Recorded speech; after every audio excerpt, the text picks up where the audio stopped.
여러분, 혹시 건강을 생각해서 흰쌀밥 대신 통밀빵이나 호밀빵을 드신 적 있으신가요? 통밀빵은 혈당을 안정시켜 준다는 말을 믿고 매일 아침 식탁에 올리셨던 분들이 많으실 겁니다. 그런데 놀랍게도 오히려 혈당 수치가 더 높아졌다고 호소하는 분들이 있습니다. 서울에 사는 68세 김영수 씨. 평소 건강검진에서 경계성 당뇨 판정을 받고 지인의 권유로 슈퍼마켓에서 통밀빵을 사 먹기 시작했습니다. 흰쌀밥보다 낫겠지, 건강에 좋겠지 믿고 매일 2쪽씩 먹었죠? 하지만 결과는 충격적이었습니다. 식사 2시간 후 혈당을 재보니 180을 넘어가 버린 겁니다. 김 씨는 의아했습니다. 분명 건강한 음식이라 믿었는데 왜 오히려 혈당이 이렇게 치솟는 걸까? 여기에는 우리가 잘 모르는 함정이 숨어 있습니다. 많은 시니어 분들이 색깔이 어두운 빵은 건강하다라고 착각하십니다. 하지만 시중에서 파는 통밀빵, 호밀빵 중에는 사실 설탕과 인공 첨가물이 듬뿍 들어있는 경우가 많습니다. 겉보기에는 건강해 보이지만 실제로는 흰밀빵보다 혈당을 더 빨리 올릴 수도 있는 위험한 선택이 되는 것이죠. 여기서 꼭 기억해야 할 사실이 있습니다. 빵의 색깔보다 중요한 건 바로 성분표입니다. 빵을 고르실 때는 반드시 순수 통밀 100%, 호밀 전분, 설탕 무첨가 여부를 확인해야 합니다. 또한 가능하다면 유기농 원료를 사용한 제품을 고르는 것이 좋습니다. 매장 직원에게 직접 확인하는 것도 방법입니다. 그런데 여기서 더 중요한 질문이 있습니다. 식빵 2쪽은 밥으로 따지면 어느 정도일까? 대한당뇨병학회와 질병관리청의 자료에 따르면 식빵 1쪽은 밥 3분의 1 공기에 해당합니다. 즉, 식빵 2쪽을 먹으면 밥 2분의 3 공기를 먹은 것과 같습니다. 여기서 중요한 건 혈당에 미치는 영향은 거의 비슷하다는 사실입니다. 식빵을 2쪽 먹는 건 밥을 거의 1공기 먹는 것과 다를 바 없다는 겁니다. 그런데 왜 우리는 밥보다 빵이 혈당 관리에서 더 불리하다고 느낄까요? 그 이유는 먹는 방식에 있습니다. 밥은 대부분 반찬과 함께 먹습니다. 채소나 단백질이 곁들여지면서 혈당 상승 속도를 늦춰줍니다. 반면 빵은 어떨까요? 보통 잼, 버터, 마가린을 바르거나 심지어 그냥 단독으로 먹습니다. 이런 식습관은 혈당 스파이크, 즉 급격한 혈당 상승을 피할 수 없게 만듭니다. 예를 들어 대전의 72세 박정희 씨는 아침마다 식빵 2쪽에 딸기잼을 발라 드셨습니다. 그 결과 식사 후 혈당이 무려 220까지 치솟았고 오후엔 졸음과 무기력에 시달리게 되었습니다. 이는 전형적인 혈당 스파이크 현상입니다. 여기서 중요한 교훈은 하나입니다. 빵을 먹는 것 자체가 문제라기보다 어떻게 먹느냐가 더 중요하다는 사실입니다. 다행히 혈당 스파이크를 막을 수 있는 방법이 있습니다. 그 비밀은 바로 식초입니다. 대한당뇨병학회와 질병관리청 자료에서도 식초 속 아세트산이 혈당 급상승을 억제한다고 명확히 설명하고 있습니다. 식초는 탄수화물이 포도당으로 분해되는 과정을 늦춰주어 혈당이 천천히 오르도록 돕습니다. 따라서 빵을 드실 때는 반드시 채소 샐러드에 식초 드레싱을 곁들이는 것이 좋습니다. 실제로 연구에 따르면 빵과 함께 식초 샐러드를 먹었을 때 식사 후 혈당이 평균 20 내지 30% 낮게 나타났습니다. 실천 팁을 드리겠습니다. 첫째, 빵을 드신다면 채소와 단백질을 반드시 곁들이세요. 삶은 달걀, 닭가슴살, 두부, 샐러드가 좋습니다. 둘째, 샐러드에는 반드시 발사믹 식초, 레몬 식초 등을 곁들여 보세요. 혈당 급상승을 완화하는 효과가 있습니다. 셋째, 절대잼, 초콜릿 스프레드, 달콤한 라떼와 함께 드시지 마세요. 이 조합은 혈당 폭탄을 만드는 지름길입니다. 식단 관리에 있어서 가장 중요한 것은 빵을 완전히 끊는 것이 아닙니다. 먹는 방식을 똑똑하게 바꾸는 것입니다.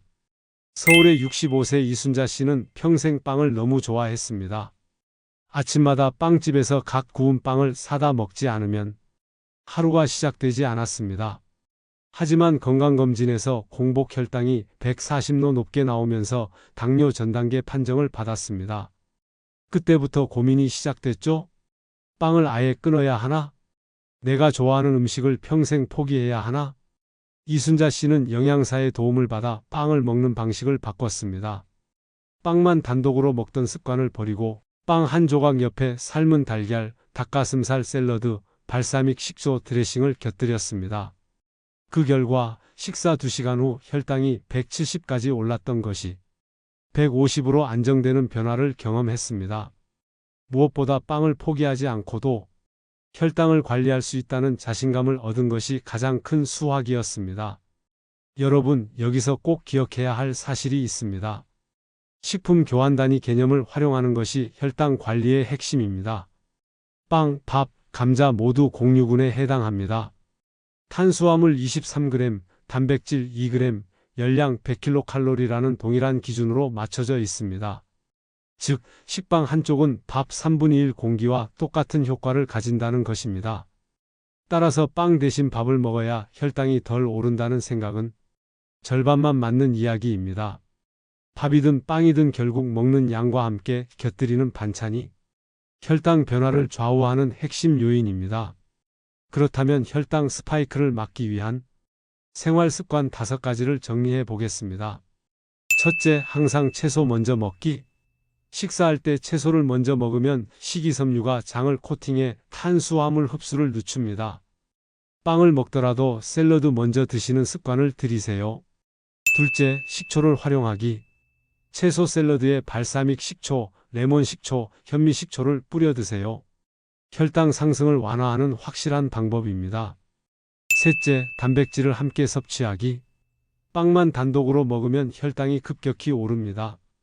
달걀, 두부, 닭가슴살 같은 단백질 식품을 곁들이면 포만감도 높고 혈당도 안정됩니다.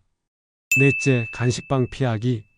크림빵, 단팥빵, 도넛처럼 당분과 지방이 많은 빵은 혈당 관리에 가장 해롭습니다. 특히 시니어분들은 간단히 요기하려고 이런 빵을 자주 드시는데 이는 혈당 폭탄과 같습니다. 다섯째, 적정량 지키기.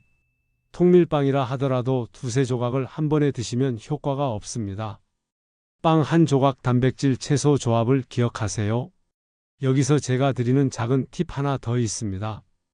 빵을 먹을 때 음료 선택도 굉장히 중요합니다. 많은 분들이 커피 전문점에서 빵과 함께 라떼, 카푸치노, 주스를 드십니다. 하지만 이 음료들이 혈당을 더 높입니다. 따라서 빵을 드실 때는 반드시 무가당 아메리카노, 보리차, 녹차와 함께 드시는 것이 좋습니다. 음료 하나만 바꿔도 혈당 상승 속도가 크게 달라질 수 있습니다. 그럼 실제로 시니어분들이 따라할 수 있는 빵과 혈당 관리 레시피 몇 가지 알려드리겠습니다. 첫째, 통밀빵 샌드위치. 통밀빵 한 조각에 구운 닭가슴살, 오이, 토마토를 넣고 올리브 오일과 발사믹 식초를 살짝 뿌려서 드셔보세요. 둘째, 오픈 샌드위치. 통밀빵 위에 삶은 달걀 슬라이스, 아보카도, 토마토를 올려서 먹으면 포만감은 높이고 혈당은 안정시킬 수 있습니다. 셋째, 샐러드와 빵 조합. 채소 샐러드 한 접시에 통밀빵 한 조각을 곁들이는 방식입니다. 빵을 메인으로 두지 않고 채소를 메인으로 두는 식사법이 핵심입니다. 마지막으로 꼭 당부드리고 싶은 말씀이 있습니다. 혈당 스파이크는 단순히 피곤함, 졸음을 유발하는 것을 넘어 장기적으로 심혈관 질환, 신장 질환, 뇌졸중으로 이어질 수 있는 무서운 위험 신호입니다. 지금 소소하게 보이는 습관 하나가 당신의 10년, 20년 후 건강을 결정합니다. 오늘부터라도 빵을 먹을 때 반드시 채소와 단백질을 곁들이고 식초를 활용해 혈당을 관리해 보세요. 여러분, 오늘 제가 드린 이야기 꼭 기억하시길 바랍니다. 빵은 절대 악이 아닙니다. 하지만 먹는 방식이 잘못되면 그것이 바로 혈당 폭탄이 됩니다. 혈당이 올라가고 내려가는 그 순간순간이 당신의 몸을 지치게 하고 결국은 합병증으로 이어집니다. 그러니 오늘부터 작은 실천 하나로 건강한 내일을 준비하세요. 이 영상이 도움이 되셨다면 구독과 좋아요 꼭 눌러주세요. 당신의 가족, 친구 중 혈당 때문에 고민하는 분이 계시다면 이 영상을 공유해 주세요. 여러분의 나눔이 누군가의 건강과 생명을 지킬 수 있습니다. 100년 건강, 100세 행복을 위해 함께 하겠습니다. 지금까지 시청해 주셔서 감사합니다.